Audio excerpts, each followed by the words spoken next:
Buenas noches, qué bueno que están ahí. Gracias por unirse, gracias por apoyarme.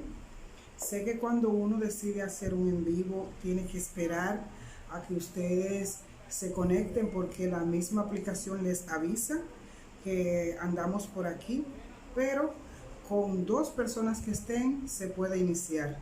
Así que formalmente buenas noches y otra vez gracias.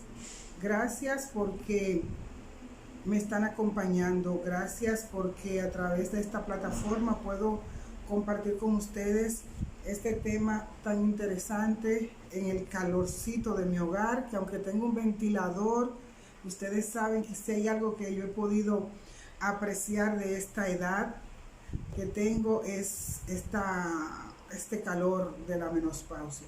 Pero estoy bien y agradecida de verdad que sí, de que ustedes estén ahí. Esta noche yo quiero hablar, vamos a hacer un live, vamos a saludar a estas personas que están aquí, mandarles un saludo porque me están aquí apoyando, qué bueno que están ahí, muchas gracias porque están ahí conmigo, porque son los primeros espectadores. Pues como ustedes saben, esta noche voy a hablar de un tema muy interesante que se llama Sé tú, no uno más. ¿Y de qué se trata esa frase? La misma frase te hace evocar algo que tiene que ver contigo directamente. La misma frase te hace entender que de lo que vamos a hablar es de tu interior, de cómo tú logras diferenciarte de los demás. Durante todas mis alocuciones, durante todas mis entrevistas, conferencias y en los lugares donde tengo la oportunidad de hablar con pacientes, clientes, espectadores, estudiantes, siempre repito la esencia de mi ser como profesional y como ser humano. Para mí, estoy muy agradecida de Dios porque me ha permitido estudiar y trabajar una carrera tan linda como es el educar y orientar. Esa frase, sé tú, no uno más, es como una reflexión profunda que durante años yo he estado formulando dentro de mí, he estado internalizando y me he podido dar cuenta de que a raíz de ella se puede tener tema no para un live, no para una noche, sino para toda la vida. Cuando yo te invito a que seas tú y no uno más, te invito a que entiendas el potencial que hay dentro de ti que se puede expresar fuera. Lamentablemente, la sociedad nos está llevando por un camino de la confusión, de la desilusión, de la inestabilidad, pero aunque socialmente esté la dinámica un poco convulsionada, no podemos asumirla como buena y válida y darle cabida en nuestras vidas. De hecho, cuando una persona aprende a ser él, sé tú, no uno más, cuando tú aprendes a ser tú, te das cuenta de que tu competencia no está afuera de ti. Tu competencia no es con otro profesional, ni con otra persona que esté en tu lugar de trabajo, ni con otra mujer, ni con otro hombre. Tu competencia leal, no desleal, sino leal, porque no te invito a sabotearte, debe de ser contigo misma. Reflexionar, saber quién eres, cuáles son tus temores y cuáles son esas fortalezas que te pudieran hacer lograr que puedas emprender cualquier proyecto.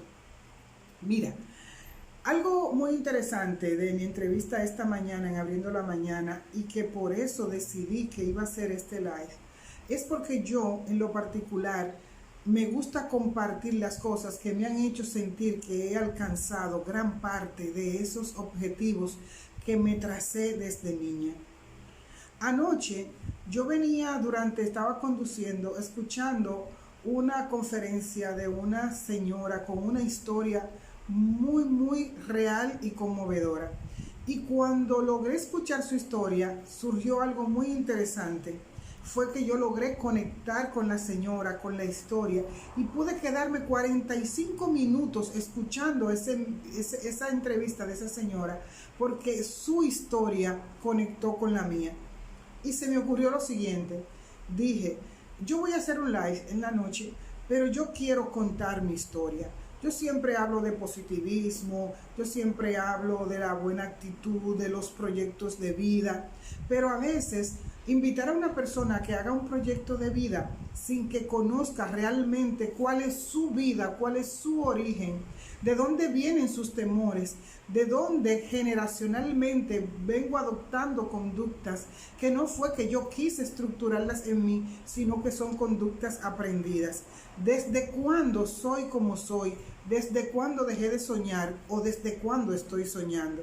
Entonces, cuando escuché a esa profesional muy preparada, muy exitosa en el ámbito que se desarrolla, entendí que no podía perder tiempo, que yo también, de una forma u otra, le debía mi historia a mi público, a las personas que siguen mi trabajo durante tantos años y que nunca me voy a cansar de agradecerles. Cuando una persona tiene una historia que contar, se convierte en un ente motivador para otros. A veces tú dices, bueno, pero yo hice un live y ahí solamente hay 2 personas conectadas. No importa, porque gracias a Dios y a esta misma plataforma, eso queda ahí. Y hay un día que tal vez los demás no encuentran qué hacer y van a husmear o van a curiosear en tu galería y se van a topar con esto y dice, oh, pero mira qué bien, yo conecto con esa historia. Por eso es que yo he decidido contar la mía. Yo soy una persona que nací en un barrio muy hostil de la parte alta de la capital, en una familia humilde de 5 hermanos, mis padres, completa, una familia, lo que le llamaban una familia nuclear, es decir, papá, mamá y mis 4 hermanos y yo, en los cuales yo soy la más pequeña.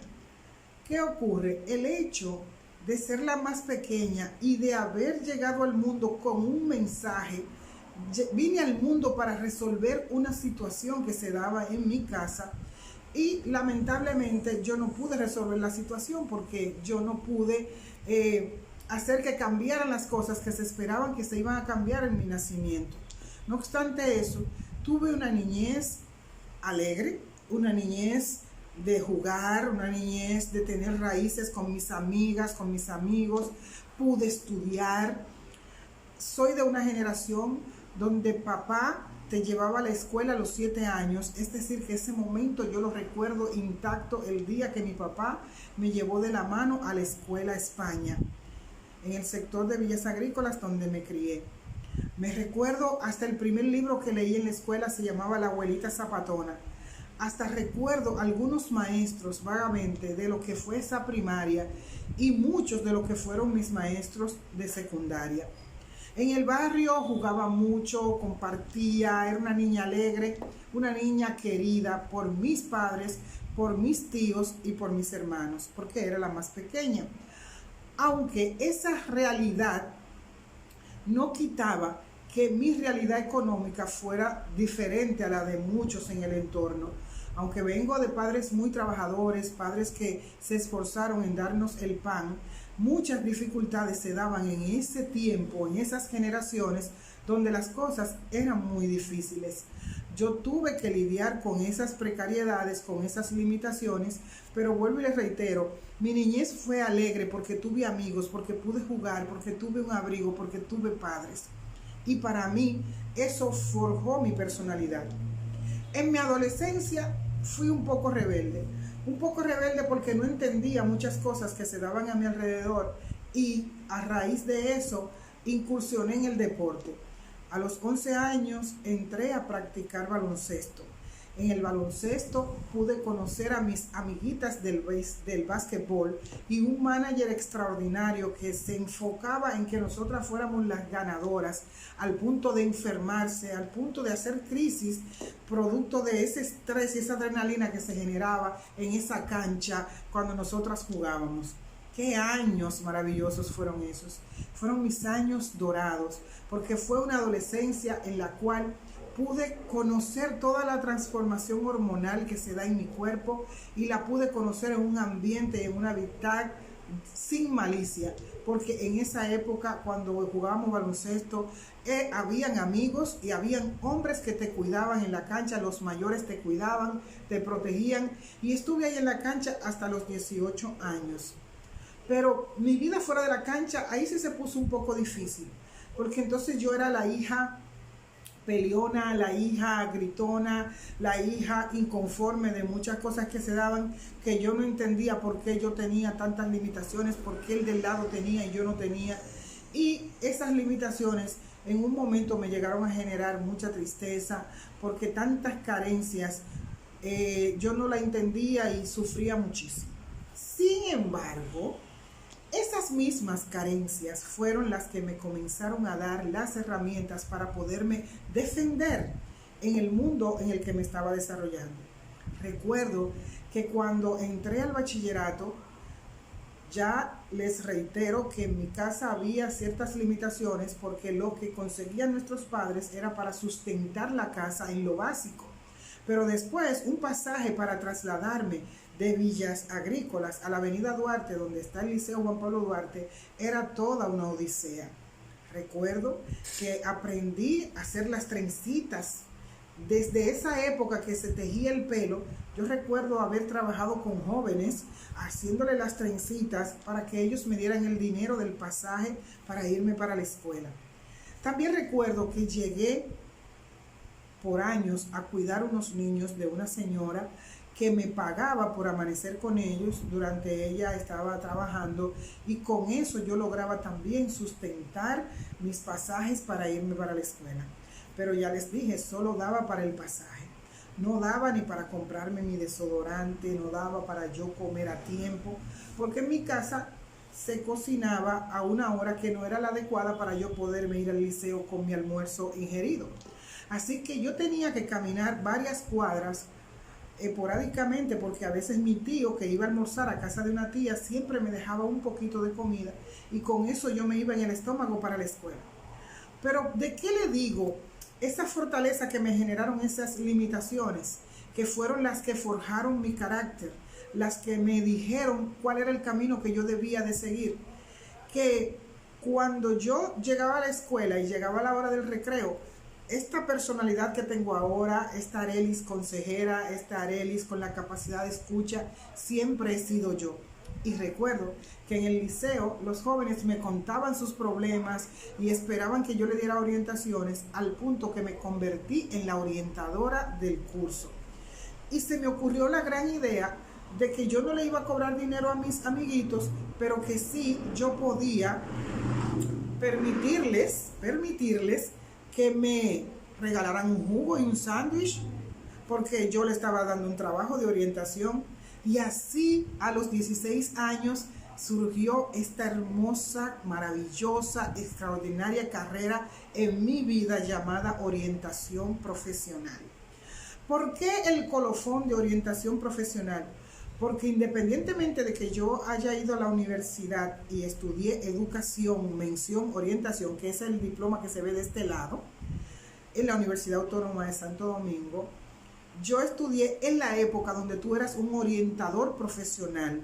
El hecho de haber estudiado educación te daba el soporte para ser un orientador escolar, pero yo manejaba diversos temas porque siempre fui muy inquieta y me puse a prepararme para tener una escucha activa y poder dar unos consejos que verdaderamente las personas pudieran entenderme. A esa misma edad, en el año 1986, fue que incursioné por primera vez a estudiar educación sexual, al punto de que en un programa que tenía la institución Profamilia en ese entonces, donde en los diferentes liceos invitaban a los jóvenes que tuvieran esa capacidad de comunicar, convertirlos en líderes multiplicadores de educación sexual para adolescentes. Y ahí tengo mi diploma, desde el 1986. Seguí incursionando en el tema de la sexualidad humana porque me pareció interesante, me enganché, y desde tan temprana edad comenzar a dar charlas relacionadas a ese tema para mí fue maravilloso. Pues ya les dije, en ese intervalo de tiempo de mi vida escolar, en la primaria y en la secundaria, comencé a ver la consejería, el apoyo, la escucha activa como una forma muy profesional y muy conectada con mi ser para yo comenzar a pensar en estudiar eso en la universidad. Recuerdo que también estudié un bachiller en biología y química, que eran las salidas que habían en esa época, un bachiller en ciencias naturales. Y por eso, erróneamente, como yo sí sabía que quería ser educadora, aunque yo también quería ser como la orientadora de la escuela, porque era una mujer que siempre estaba bien vestida, perfumada, y yo decía, yo quiero ser una profesional como ella. Bueno, creo que la he imitado porque me he mantenido con ese perfil. Pues, pero cuando fui a la universidad no me inscribí en eso. Me fui a estudiar biología y química para ser una maestra de biología y química. Gracias a Dios solo hice un semestre y me di cuenta que ese no era mi camino, que yo no quería ir con una tiza y un borrador a dar clases de ciencias naturales, que yo quería escuchar a los estudiantes, que yo quería escuchar a las personas. Y ahí fue que me transferí al área de educación, mención, orientación. Fue una carrera muy difícil para mí porque en la universidad fue donde tuve la posibilidad de tener una persona, un novio, con el cual pensé que íbamos a ser felices para toda la vida. Él estudiaba comunicación, yo estudiaba educación y éramos una parejita preciosa. Lamentablemente, por asuntos que no voy a traer a colación ahora aquí en este en vivo, porque tengo que respetar a la otra persona, la relación no funcionó. De hecho, somos amigos ya hace más 20 y tantos años, 30 años, pero somos amigos. Y esa relación no prosperó. Pero juntos, a veces, por la inmadurez que teníamos, en esa época se iba mucho la luz y decidimos quitarnos de la universidad porque no íbamos a estar con esos apagones. Y yo recuerdo que la insistencia de mi papá, al ver que yo no iba a la universidad, él decía siempre, me corregía con el nombre de mi hermana y decía, Josefina, ¿y cuándo es que tú vas a volver para la universidad? Entonces tú te vas a quedar bruta. Entonces después que tú hiciste tanto esfuerzo, Josefina, entonces yo me molestaba y me incomodaba porque él me estaba tirando puya, como decimos los dominicanos. Hasta que un día, por hacerlo quedar mal, me fui a la universidad y me reinscribí. Y qué bueno que tomé esa decisión, porque a partir de ese momento emprendí mi trayecto en la universidad. Tuve que parar 2 veces por mis embarazos y nacía un niño, paraba un poco porque los embarazos fueron bien grandes, así, bien cansones, pero cuando me estaba restablecida, que ya mis hijos estaban en condiciones, volví a la universidad. ¿Qué hizo eso conmigo?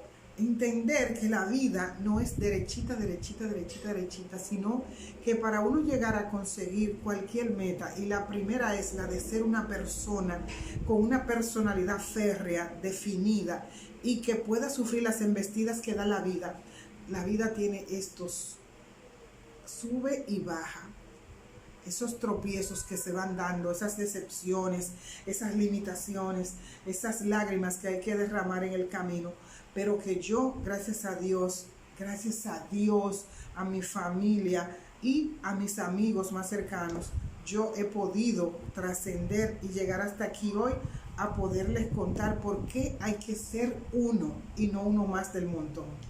Les dije que me hice orientadora y que pensé durante muchos años, he tenido consultorios en varios lugares. Recuerdo que mi primer consultorio lo tuve en el sector de Cristo Rey. Mi prima me prestó una oficina, yo monté un consultorio muy bonito y ahí comencé a dar mis primeros pasos como orientadora profesional.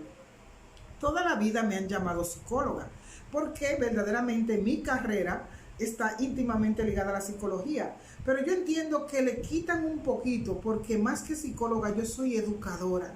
Yo soy una persona con la capacidad de análisis y de escucha que me pone en contexto, porque a veces más que orientación psicológica las personas lo que carecen es de una formación y una estructura educativa, y eso yo lo puedo proporcionar. Tuve un consultorio en Cristo Rey en 2 ocasiones.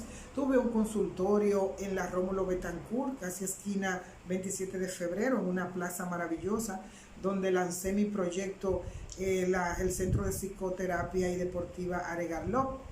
Y también últimamente tuve mi consultorio en la avenida 27 de febrero, en un edificio bien espectacular, pero que a raíz de las situaciones que se dan con que la gente no entiende mucho esta carrera, decidí colocar mi consultorio aquí en mi hogar.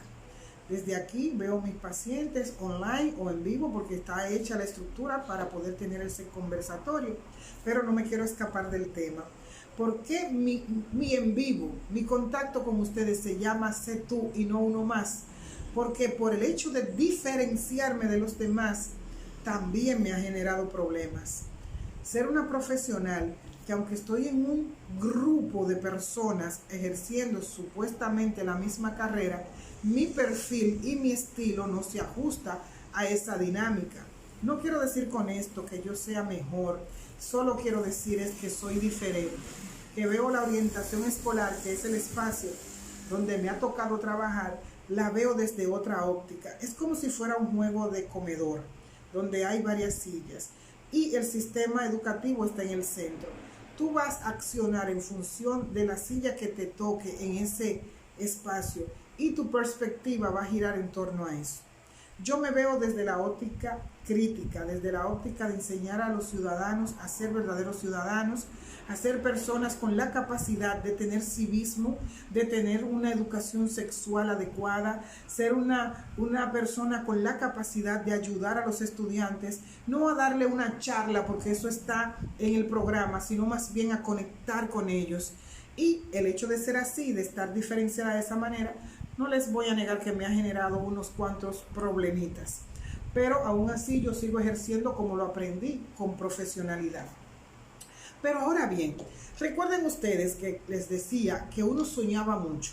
Cuando yo era niña, yo soñaba mucho, yo me imaginaba dando conferencias en los países, y cuando yo viaje, y cuando yo sea grande, y yo voy a dar conferencias, porque independientemente de ser orientadora, yo soñaba con ser una conferencista internacional y viajar por el mundo y poder conectar con personas.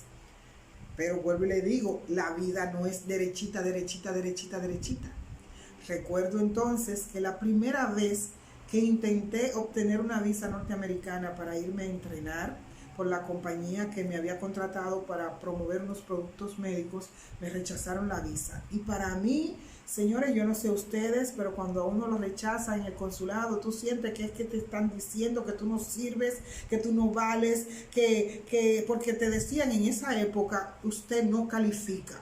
Y yo salí de ahí traumada. Para mí eso fue algo increíble. Recuerdo que me convertí en la burla en el trabajo porque la forma como yo reaccioné tal vez no era la más esperada, pero así pasó.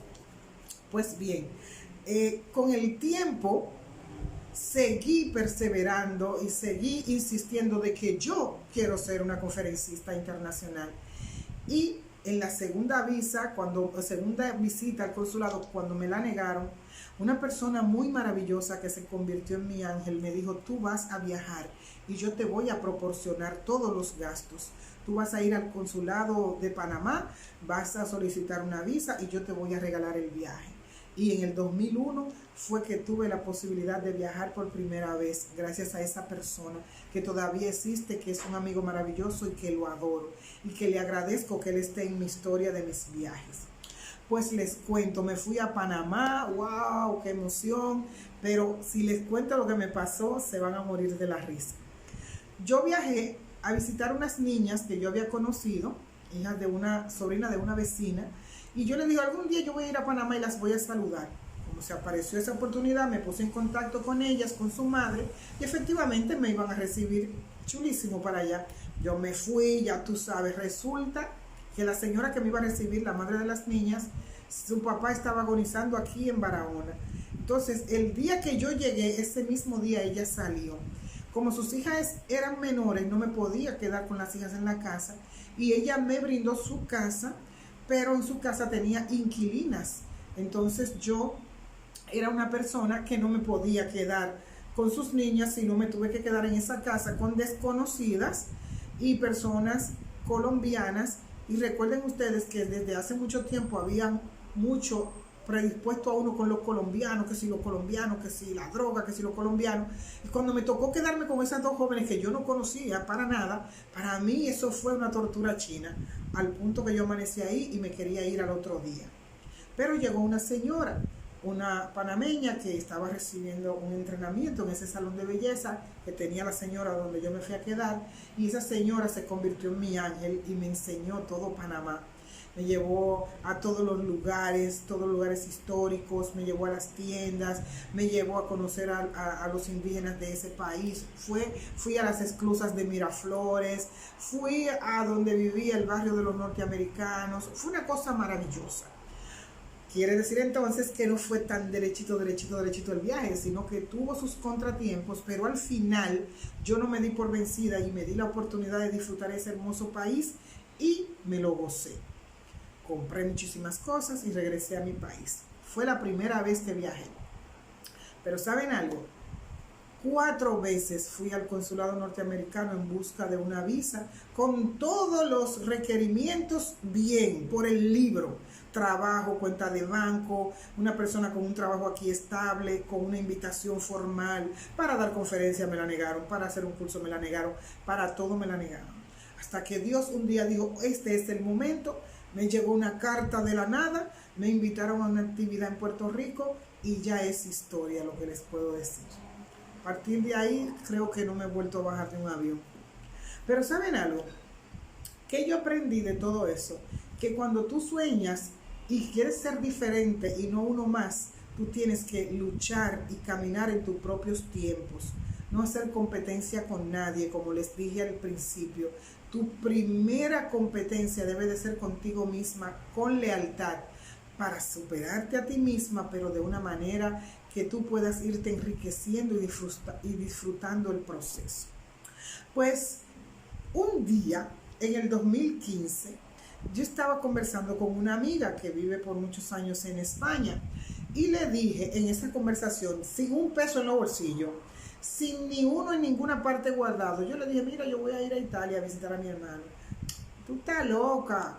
Todavía yo no he ido a los Estados Unidos. Tú estás loca, tú no tienes visa para ir para allá. ¿Y cómo tú vas a ir? Digo, tú verás, déjame ver en mi banco de amigos quién me puede acercar a España. Y efectivamente apareció en ese momento una persona que yo le he conocido desde la niñez, que por casualidad, resultó ser el cónsul dominicano en Madrid en esa época.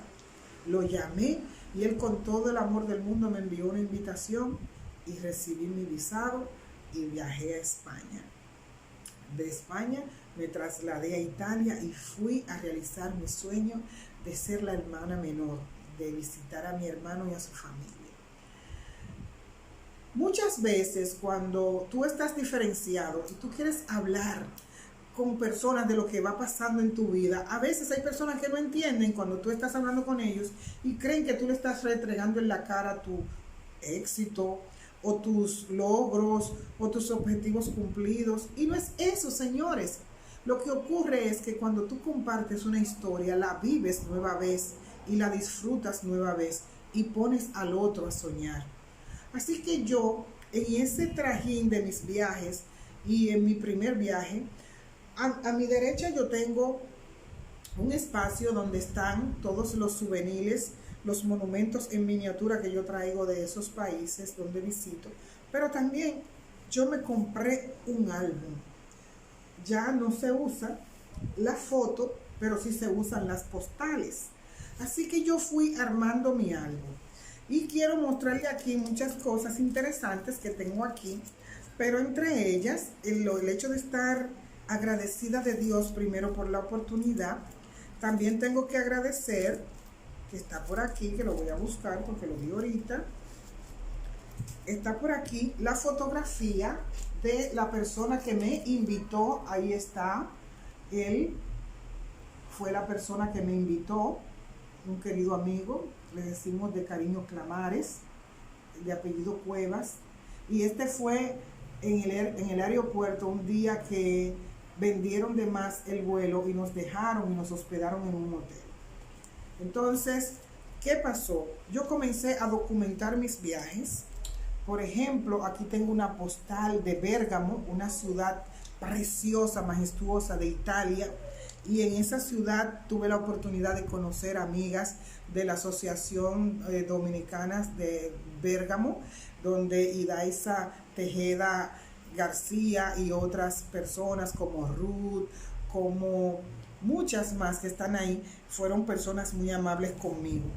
Aquí están postales de las capillas, de los museos que he visitado, de las catedrales que he visitado. Porque, miren, esto fue chulísimo. Esto que se ve aquí fue una exposición que yo tuve en el Museo El Guggenheim en Bilbao, de España. Una experiencia maravillosa que yo quisiera.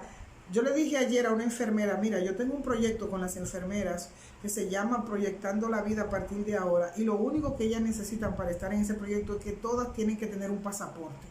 ¿Y por qué un pasaporte? Digo yo, porque las personas que se juntan conmigo tienen que viajar. Porque cuando tú viajas, abres los ojos. Cuando tú viajas, te das cuenta lo bueno y lo malo que tiene tu país, porque ya tienes con quién compararlo. No con una foto que te mande alguien trabajada de las redes sociales, sino que tú lo puedes contactar. Entonces, miren, este lugar es maravilloso. Tú sabes lo chulo que es que yo le estoy mostrando estas postales preciosas y saber que yo estuve ahí, que vi cada una de la decoración, de la historia. Miren, señores, esto es único. Aquí también tengo la imagen de esto. Esto es único, maravilloso. Imagínense estar ahí. Imagínense lo que significa estar ahí.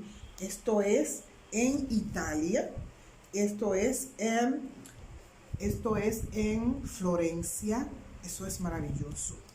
También, miren, yo también lo tengo aquí en la imagen. Esto que se ve aquí, el Coliseo de Roma. Ustedes se imaginan que cuando yo estudié con tantas limitaciones, yo veía el Coliseo de Roma en un libro, en una esquinita, una foto que ponía para describirte lo que pasaba en ese Coliseo. Y tú solamente conformarte con eso. Aunque hoy día ahí está la cámara 360 grados que te entra al Coliseo y te lo muestra completo, imagínense lo rico y lo bueno y lo maravilloso que es entrar y estar ahí adentro y verlo y disfrutarlo. O que tú leyeras el Quijote de Cervantes y que tú lo disfrutaras, pero que al final te dieras cuenta de que tú podías estar en la casa de él y ver su cama y sentarte ahí en esas figuras que están ahí de metal y tomarte fotos en la casa de Quijote, en Alcalá de Henares. Eso es maravilloso. Entonces, todo esto se ha convertido en esa historia que, miren, señores, cuando yo fui a la primera fábrica de vidrio que está en España, eso fue algo apoteósico. Y así sucesivamente, yo fui registrando cada uno de esos momentos, cada uno de esos monumentos. Miren, señores, eso fue mi viaje a Luxemburgo.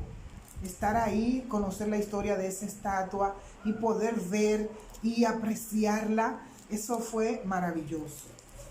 Y así puedo irle diciendo de lugares impactantes. Miren, señores, esto yo no lo puedo dejar de mostrar. Esto que está aquí se llama El Panecito, queda en Ecuador, es el lugar más alto de Ecuador. Ahí me tocó ir porque fui invitada a dictar una conferencia en Loja y después nos invitaron a hacer este tour y fue maravilloso.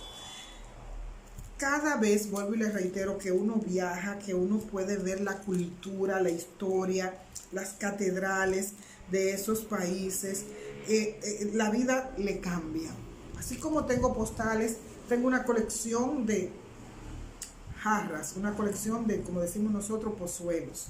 Entonces, ya lo que inició con un viaje de premio de consolación que me dio mi amigo en el 2001, se ha convertido en todo un periplo, al punto que mi último viaje, acabo de regresar hace 3 semanas desde los Estados Unidos, y fue que yo también dije, voy a ir a ver la estatua de George Washington.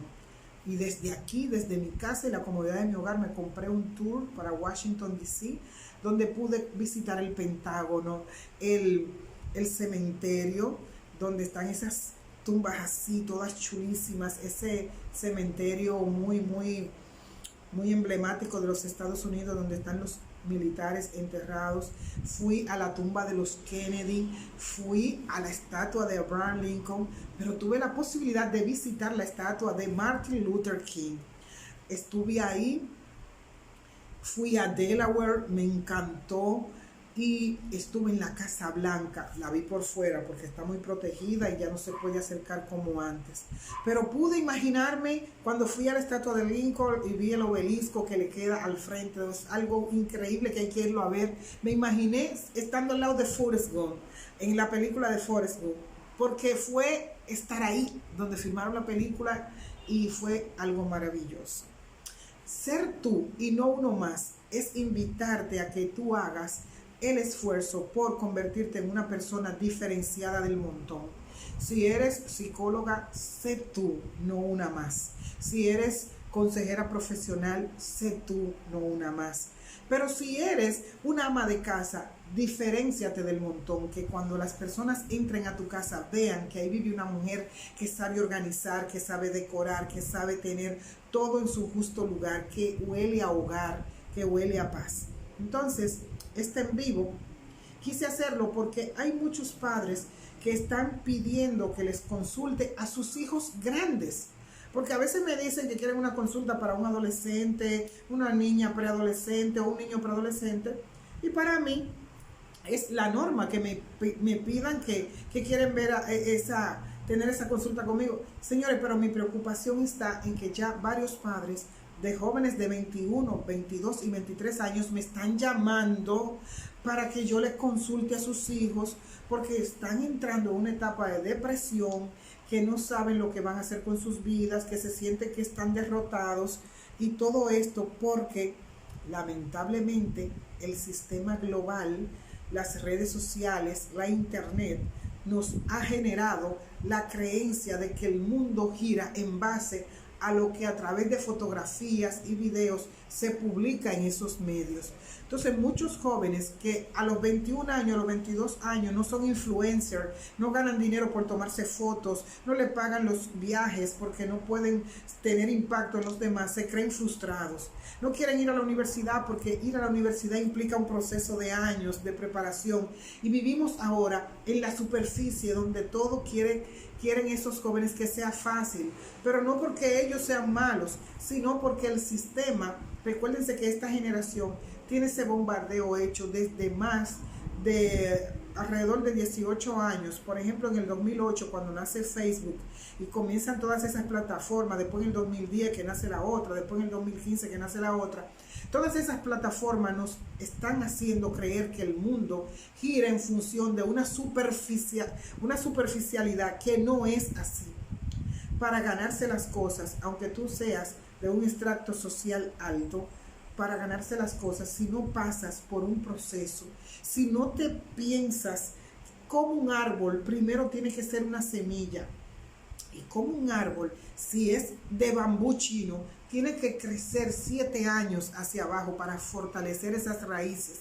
Asimismo somos los profesionales que nos mantenemos estudiando. Primero pasamos 5 o 6 o 7 años haciendo la base sólida, las raíces, para sustentarnos en una carrera, pero hay que seguirla abonando, hay que seguir creciendo, hay que seguir documentándose, hay que seguirla proyectando, hay que seguir aprendiendo para darle a las personas a las que les vamos a dar nuestro servicio, darle calidad para que estemos actualizados. Entonces, esos padres de esos jóvenes verdaderamente me han preocupado porque los he visto que no saben qué hacer, que mi hijo que tiene 21 años está encerrado, que está deprimido, que él entiende que la vida se acabó, que para qué él está vivo si él con 21 años no ha conseguido nada. Señores, pero yo tengo 52 y ahora es que falta mambo, y tal vez usted tiene 45 o fulano tiene 43 o su papá tiene 65 y todavía vive alquilado.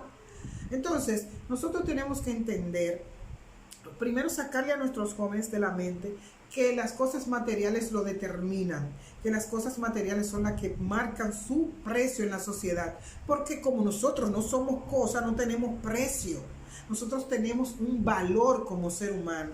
El hecho de respirar, de ver, de escuchar, de interactuar con otros nos da el valor de seres humanos y no necesitamos validarnos con nadie. Yo no necesito que nadie me valide ni yo validar a nadie para hacerlo sentir importante, porque el simple hecho de que esté vivo ya lo es. Yo decidí contar mi historia porque entiendo que cuando las personas conocen que no ha sido fácil lograr llegar hasta cierto punto, porque no es que yo he logrado llegar a la cima, porque la cima no existe. Lo que existe son los topes que yo me fije en lo que sean mis éxitos o lo que sean mis metas. Porque llegar a la cima para Juan Pérez puede ser llegar a tener 5 millones en el banco, 10 millones en el banco, 20 millones en el banco, 3 jipetas, 2 apartamentos y vivir de unos pasivos. Para Juan Pérez puede ser eso, la cima. Pero para mí la cima representa otra cosa. Para mí la cima puede ser la estabilidad con la cual yo siento que estoy viviendo ahora. Para mí la cima puede ser verme cerca de ese sueño que por tantos años he abrigado y que hoy Dios me está dando la oportunidad de oler que no estoy tan lejos. La cima tiene diferentes colores, tiene diferentes matices. No nos podemos comparar. Si queremos ser diferenciados, tenemos que entender que no necesitamos que nos validen. Solo necesitamos disfrutar de cada instante y hacer lo que hacemos con calidad.